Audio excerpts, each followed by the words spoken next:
Buenos días a todos, a todas, bienvenidos a un nuevo segmento de la Escuela de Gestión de la Construcción en la radio de la Cámara Argentina de la Construcción.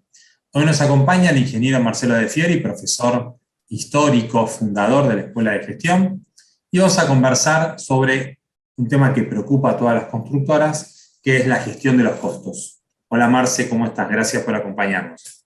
Hola Seba, ¿qué tal? Un gusto. Marce, costos. ¿Qué es gestionar costos en una constructora?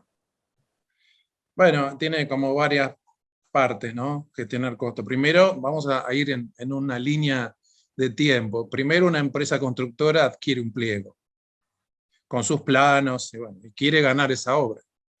Así que el primer paso de la gestión de costos, el paso práctico, es cómo llegamos en 15 días, o el tiempo que tengamos, normalmente es 20 días, no mucho más, a un presupuesto que nos permita cubrir nuestros costos, obtener beneficios y ser competitivos, o sea, las tres cosas. ¿Cómo llegamos a eso? Bueno, para eso necesito un equipo de personas que sepan cómo interpretar el proyecto, medir, antes que medir, descomponer el alcance del proyecto, o sea, todo lo que tengo que hacer en paquetes de trabajo, normalmente por rubros, y si estamos hablando de una obra como un edificio, estarán los clásicos rubros de movimiento de suelos, estructuras, no sé, la albañilería, las instalaciones y las terminaciones para hacer grandes paquetes de trabajo, y luego en el equipo habrá especialistas que saben computar, o sea, medir, pero medir de acuerdo con la forma en que se mide, ¿no? Cada gremio tiene una forma de medir las cosas en cada país, no deben coincidir entre sí, pero bueno, cada uno tendrá una expertise, hay algunos que están más especializados en todo lo que es estructuras y fundaciones y movimiento de suelos, si tienen experiencia de obra en eso, otros que están más especializados en todo lo que es albañilería, carpintería, terminaciones finas,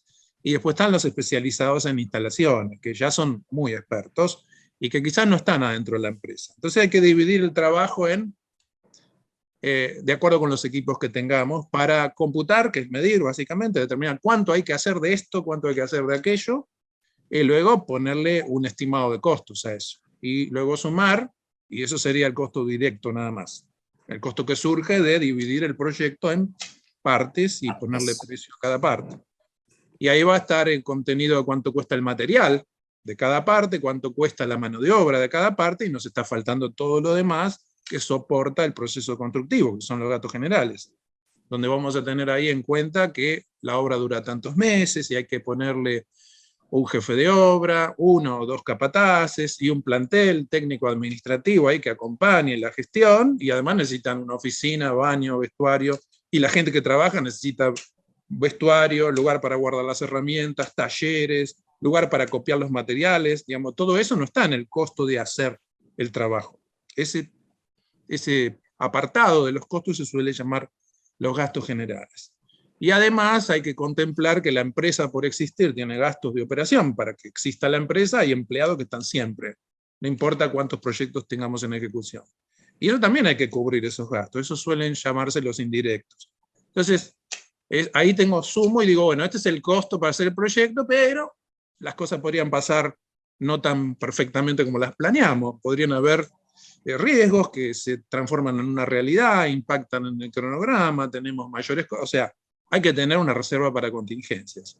Un plus, como todo el mundo tiene, todo el mundo tiene en su auto una rueda de auxilio, en su casa un botiquín, digamos, hay cosas que podrían pasar, que no sabemos, pero podrían pasar, y que de alguna manera hay que tener una reserva de dinero y también de tiempo, ambas, para afrontar cierto nivel de riesgo que se supone que las empresas tienen que tener considerado.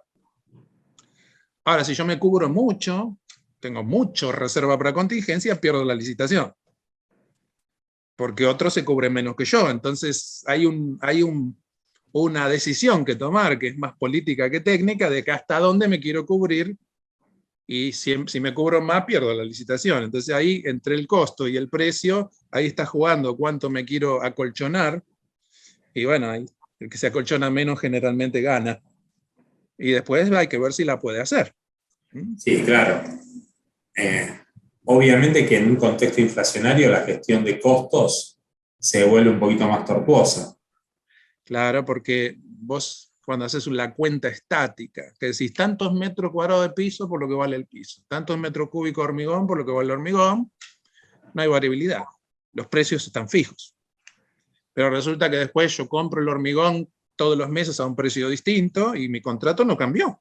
Necesito un mecanismo de redeterminación de precios, que hay que ver cómo es, porque hay distintos mecanismos de redeterminación de precios y hay que ver cuándo me lo pagan. Ese es el otro problema. Aunque sepa hacerlo el mecanismo y lo entienda, lo presento y cuánto tarda el cliente en pagármelo. Si es un cliente privado, por ahí un mes. Si es un cliente público, por ahí 6 meses. Entonces, mientras me están viendo qué hacen con ese trámite que yo pedí la redeterminación, que es legítimo, me corresponde, yo sigo pagando el hormigón y el acero cada vez más caro, la mano de obra cada vez más cara, y el contrato sigue diciendo el mismo valor. Yo sigo cobrando como si no hubiera inflación. Y de repente un día se le ocurrió al ministro aprobar mi redeterminación y ¡pum! Viene un dinero que ya está completamente desvalorizado. Vos fíjate, a un 6-7% mensual, en 6 meses tenés 40-50% de inflación. Y yo ya lo pagué eso, y me lo reconocen como si no existieran intereses entre el momento en que yo lo pagué y el que aprobó. No hay intereses en la redeterminación de precios. Tenés el tiempo en que vos lo cotizaste, el tiempo que vos lo pagaste, el tiempo que vos lo determinaste y el tiempo que vos lo cobraste. Y ahí hay 6 meses, ponele. Y me lo pagaron como si no hubiera inflación. No me pagaron los intereses por la demora en el trámite. Entonces también eso es parte de la reserva para contingencia. O, si querés llamarlo bien como debería llamarse, es el costo financiero de ese proyecto en particular, en esas circunstancias particulares del país. Claro, en verdad este puntito que estamos conversando, en la fórmula es llamado costo financiero. Sí, sí. Pero es el resultado. Claro, pero es el resultado de un sistema complejo, con un cliente totalmente particular, en un país particular, entonces aplica a ese proyecto. La forma en que lo calculamos... Sí, porque viste que la definición usual que se suele dar es, bueno, el valor del dinero, el costo financiero no es más que el valor del dinero, ¿no? ¿Cuánto me cuesta poner este dinero en esta obra en vez de ponerlo en otra obra o de dónde me financio, ¿no? Pero hoy hay variables, me pareció muy apropiado lo que vos dijiste, ese costo financiero es de esta obra, en este lugar. No necesariamente es un porcentaje que voy a aplicar automáticamente a todas las obras de mi empresa. No, es un resultado de este sistema con este cliente, en este estado de situación de la inflación. Con este contrato. Con este contrato, con este ministerio con el que estoy trabajando, que es distinto que el otro ministerio, suponiendo que es público. Vos fíjate, las redeterminaciones en un organismo que no es un ministerio, sino que depende de un ministerio, las tenés que resolver adentro del organismo y después del organismo se las mandan arriba al ministerio. Y pasa por oficinas que repiten el proceso, el matemático y el legal. Y vuelven abajo y después te lo aprueban con una demora que es terrorífica. O sea, está el control del control del control y después sí se aprueba, pero ya no me sirve ese dinero. Claro. Está bien, ahora hay redeterminaciones provisorias, o sea, con un cálculo muy sencillito se aprueban teóricamente en 30, 60 días, pero igual, 60 días es un 15% más de inflación. Y no reconocido, porque no te reconocen el 15 que hay entre que vos presentaste y te lo pagaron. Estamos hablando de 2 meses, estamos hablando del 15%. Es mucho, es todo el beneficio, 15%. O sea, estoy cambiando ficha, figurita, ¿y el beneficio dónde está? ¿Yo para qué hago la obra? La hago para tener beneficio. Entonces es muy difícil hacer ese análisis, eso lo vemos en el curso de gestión de costos. Sí, la verdad que planteado así, me llama mucho la atención esto, ¿no? Que comiste el beneficio en 2 o 3 meses de una redeterminación, terminás matando el beneficio. Y la contrapartida de los costos son los ingresos, ¿no? O sea, ¿qué tenemos que mirar más en una pyme constructora? ¿Hacer una muy profunda gestión de costos o salir a vender para facturar? ¿Vos qué recomendarías? La gestión de costos es simplemente una herramienta, no es un propósito en sí mismo. Es una herramienta fundamental, porque si le pifias a los costos, tenés 2 escenarios. No enganchás ninguna obra porque estás muy arriba, en cuyo caso te quedas sin trabajo, o enganchas obras muy abajo y entonces no tenés beneficio. ¿Cómo hago un buen costeo para saber realmente cuál es mi costo? Y de ahí para arriba veo cuánto me cubro. Esa es la parte de la gestión de costos, por lo menos en la etapa inicial, ¿no? Porque yo hablé de que hay varias etapas. La primera es llegar a la licitación y ganar, si soy empresa constructora, ¿no? Porque si soy cliente es lanzar la licitación y que haya participantes interesados. Porque hay veces que no hay participantes interesados. Es tan malo el precio que se ofrece como precio oficial y además que no se puede superar, que queda desierta la licitación. Pasó en el plan Procrear, segunda vuelta, que se quedó desierta todas las licitaciones. ¿Por qué? Ajustaron muy para abajo, pusieron precio tope y llamaron a la licitación, no se presentó nadie. Bien. Segunda parte. Ahora gané la obra. Uy, qué bueno, bárbaro, qué sé yo. Bueno, ¿qué quiero saber ahora? Y ahora quiero saber cómo certificar, cómo redeterminar, cómo operar si hay cambios de proyecto, si me cambian la pared de tabique de 8 con revoque y me dicen, no, no la hagas, ahora quiero que hagas tabique de roca y yeso, así nos ahorramos tiempo y los revoques no los tenemos que hacer. Y, bueno, perfecto, esos cambios, ¿cómo los manejo? La forma tradicional de manejarlos es bastante incorrecta. Después podemos ver por qué, pero te puede dar bien o mal. Hay empresas que se enriquecen por un cambio de proyecto porque les quitan algo que no les daba beneficio y están contentos, y les dan algo que ahora pueden obtener beneficio, le va bien a la empresa. O al revés. Hay casos en que le dicen a la empresa, mira, esto que está en el proyecto, tal como está especificado, así no lo podemos hacer. Por lo tanto, lo quitamos del contrato. Y vos justo, como empresario, ahí pusiste todo tu beneficio. Y te dicen, ahora vamos a hacer otra cosa. Y en la otra, mucho no le puedes sacar, pero a la que te quitaron el contrato, te mataron. ¿Por qué? Porque mentiste mal, básicamente. Le pusiste toda la carga a ese renglón y chao. Ejemplo sería, mira, vamos a excavar y hacer base. Qué bueno, la excavación que vale 1.500 le voy a poner 3.000. Así el certificado 1 gordo. Y después me dicen, ¿sabes qué? No vamos a hacer excavación y base, vamos a hacer platea. Y no excavas nada para hacer la platea. Chao beneficios. Lo pusiste todo en un lugar que ahora no es parte del contrato. Entonces, parte de la gestión de costos, de la preparación de la oferta, es mentir de manera, digamos, dibujar los precios de manera razonable. Bueno, estamos en la radio, yo sin morir en evitaría. el intento. Pero es la verdad, todo el mundo. Pero lo podemos decir más académicamente, ¿no? Sí, distorsionar los precios con el fin de obtener una mejor certificación. Eso es más académico. Bueno, eso es, digamos que es un problema, porque a la hora de poder, digo, del lado del que licita, ¿no? De poder comparar las ofertas, es medio extraño que una empresa intente, como dijiste, distorsionar los precios de algún renglón para aumentar, engrosar una certificación. Pasa, porque cuando comparás 4 o 5 ofertas, más no comparás. Comparás las primeras 3, 4, 5.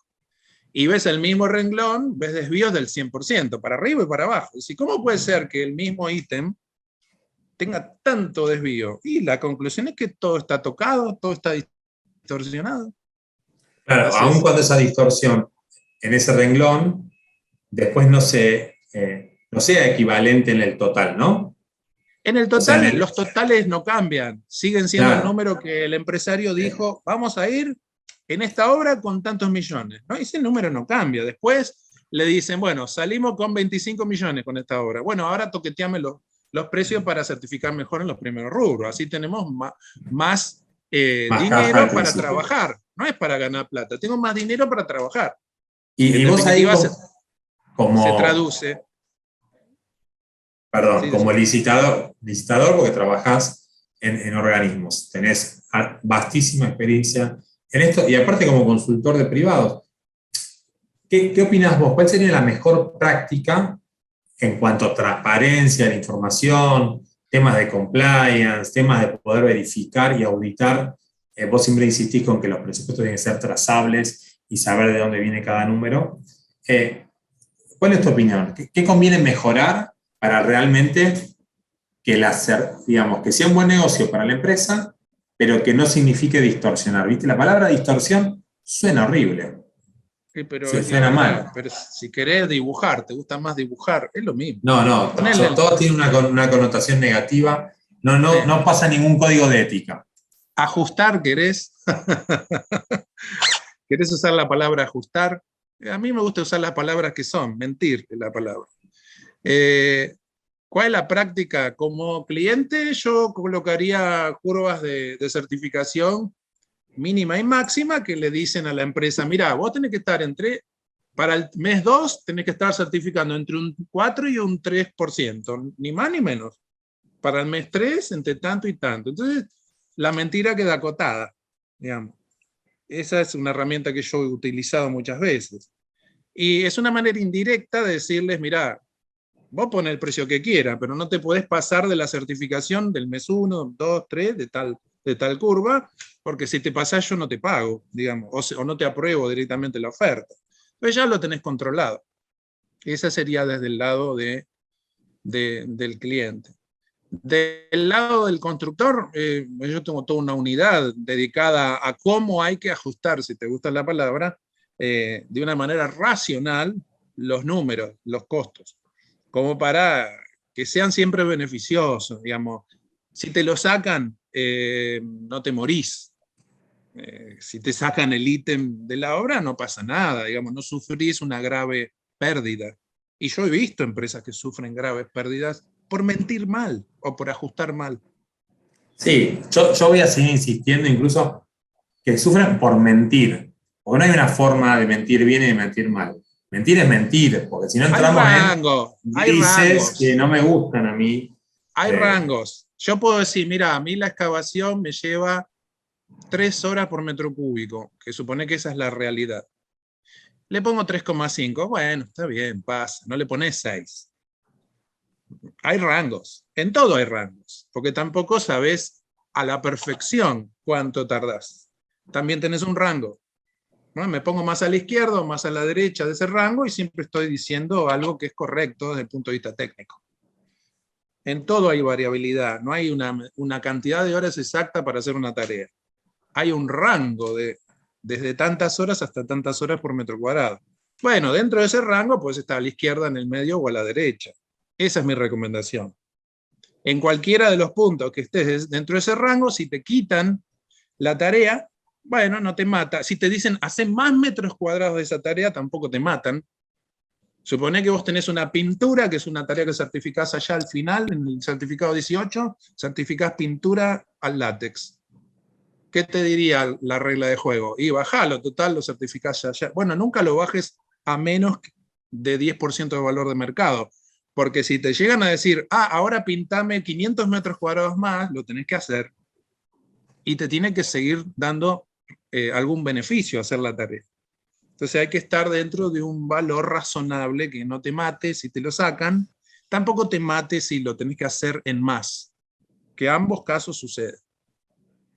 Y después la tercera etapa, porque son 3 en realidad, primero presupuestar para ganar la licitación, en el caso de las empresas. Segundo, gestionar los cambios. ¿Cómo gestiono los cambios? ¿Cómo sé si esto me conviene o no me conviene? ¿Cómo lo certifico? ¿Cómo lo cobro? La redeterminación me la pagan a 6 meses. Todo este asunto va adentro de la obra. Y hay otro proceso que es, a ver, controlemos cuánto nos costó llegar hasta donde llegamos versus cuánto habíamos previsto que nos iba a ¿Qué costar vamos a hacer hasta este momento? llegar hasta Claro. donde llegamos. Claro, pero ahí tengo en el medio la inflación. Bien, sí. Sé que la respuesta que ibas a dar es análisis de valor ganado, que nunca nos funciona en Argentina por el factor de inflación. Entonces hay que desafectar al costo real de la inflación y entonces sí, comparar pera con pera o limón con limón, como quieras.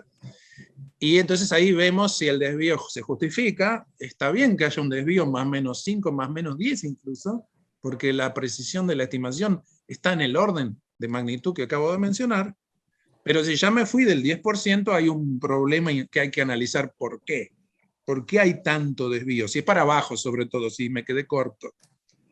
Habiéndome sacado la inflación de encima, si yo coticé muchas menos horas, hombre, un trabajo, que suele estar ahí el desvío. Entonces debe haber algún problema que no estoy viendo, del cual no puedo escapar porque ya incurrí en el costo, pero sí puedo aprender para próximos proyectos. De eso se trata el control de costos, del feedback que te producen las obras para retroalimentar tus rendimientos y estimar con mayor precisión en la próxima obra. El error ya está cometido, pero el feedback sirve para mejorar. Me parece clarísimo y una excelente conclusión de esta entrevista, ¿no? O sea, cómo aprendemos de una obra a la otra para mejorar nuestras estimaciones, porque lo que hacemos al principio es una estimación. La que va realmente es la factura que cargamos en el sistema, una vez que se ejecutó esa parte de la obra. Te hago una última pregunta, pero breve, porque mencionaste por ahí el control de gestión de cambios o el control de cambios integrado, como lo quieras llamar. En tu experiencia, ¿cómo crees que debiéramos hacer en construcción? Porque esta herramienta que nos viene, el control de cambios integrados, que nos viene del PMI, etcétera, a veces en obra no está tan integrado, digamos. No sé si siempre se hace un análisis del impacto en el cronograma, el impacto en el presupuesto. ¿Se hace, no se hace? ¿Se conversa con el director de obra, lo que fuera? ¿Cómo crees vos que, sin enmarañarnos en la burocracia del PMBOK, podemos tener un buen control de cambios en los proyectos de construcción? Bueno, habría que hacer un análisis de cuál fue el impacto que tuvieron todas las indefiniciones del proyecto. Vos cuando sacás un proyecto, esto es más para un cliente que para una empresa constructora, porque cuando sacás a licitación un proyecto que está inmaduro, está generando el contexto para el cambio, ¿sí? Para los cambios, y son caros los cambios.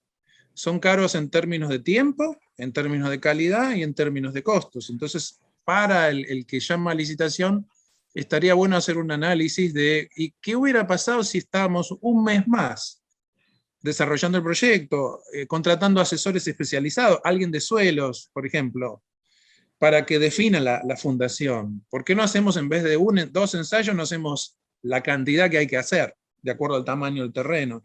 ¿Y por qué no definimos concretamente cuál es la fundación? ¿Por qué no estudiamos mejor la ingeniería de tal y cual instalación? Eso lleva un mes más y una pequeña inversión más, y después nos ahorramos un montón de cambios en el camino. ¿Por qué no hacemos un modelo BIM de nuestro proyecto para detectar las interferencias, para ver en 3 dimensiones el proyecto y ver si es realmente lo que el cliente está queriendo? O después, cuando él lo vea ejecutado, va a decir, no, ahora cambio de opinión, no me gusta lo que estoy viendo, yo vi una imagen 2D y ahora que lo veo en 3D no me gusta. ¿Por qué no lo pensamos un poco más? Y no es que va a durar, no es que va a terminar más tarde. O sea, si yo arranco un mes más tarde, no necesariamente va a terminar un mes más tarde, porque no voy a tener tantos cambios como si hubiera empezado un mes antes. Y la inversión no es tanto más grande. Varias ecuaciones, ¿no?, a considerar, porque muchas veces el Gantt en las oficinas está perfecto. Vos lo ves, no necesariamente en la realidad eso va a suceder, y a veces, esto, Goldratt básico, empezar tarde pero no tanto, a veces dedicarle el tiempo a tener el full kitting del proyecto, tener todo lo que necesitamos antes de empezar, no sé si va a acelerar el ritmo, pero lo va a mantener sostenido, sin tanta interrupción, sin tanto cambio, es decir, que vamos a intentar absorber los cambios lo antes posible, e incluso yo creo que siempre hay que manejar decisiones en el momento adecuado, pero que una vez que se empieza el trabajo no se corte. Pero bueno, hay una ansiedad a veces por la certificación 1, por el anticipo, lo que fuera. Bueno, empezá con lo que tengas, después vemos. Ese después vemos ha generado los peores contratos posibles, ¿no? Así es, proyectos que empiezan con pocas definiciones y tienen un plazo irreal de 1 año, terminan durando 2 años y medio, porque en el medio hubo que resolver todo lo que no resolvieron antes.